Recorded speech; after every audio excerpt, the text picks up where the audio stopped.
Во немање на конкретни мерки ниту пак стратегија, власта ги обвинува граѓаните дека биле главната причина за загадување на воздухот. Министерот за животна средина рече дека греењето во домовите било главната причина за високата концентрација на загаденост. Неспремни да се справа со овој сериозен проблем. Причината за ова е што граѓаните се враќаат дома и го вклучуваат греењето, но тоа не е само домовите на луѓето, туку и другите објекти на државата. Значи една од причините за жал е греењето во нашите објекти и домови.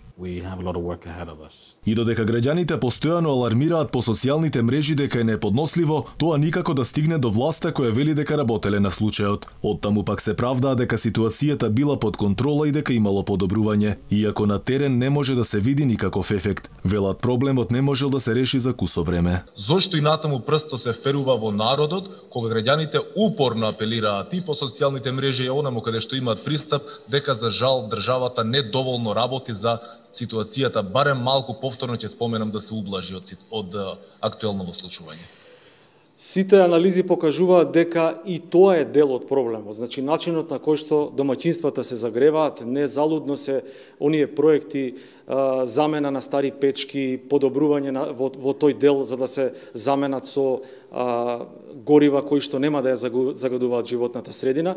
Така што само би додал дека ова е дел од проблемот и сигурно дека натаму треба заеднички да работиме и граѓаните и институциите во таа насока проблемот полека да се надминува. Ке повторам, ова е нешто што не може да се реши за кусо време. Загаденоста е најголема доцна во ноќта. Скопје секоја вечер руши рекорди, а отровните PM10 честички се неколку пати над дозволеното. Само во изминатото деноноќие најкритично беше во центар Газибаба, Карпош и Лисиче. Освен во Скопје, прекумерно загадување имало и во Кичево, Тетово, Гостивар, Велеска, Вадарци и Куманово. Мерењата деновиве покажуваат високи концентрации на PM10 честичките на метар кубен, но речиси секаде ги надминуваат дозволените 50 микрограми. Државните мерни станици главно ја мерат концентрацијата на PM10 честичките, кои се само еден од 6 индикатори за загадување на воздухот. Во моментов ниту една станица не ги мери поопасните PM2,5 честички, зашто добар дел од станиците не работат, но и нема кој да ги поправи.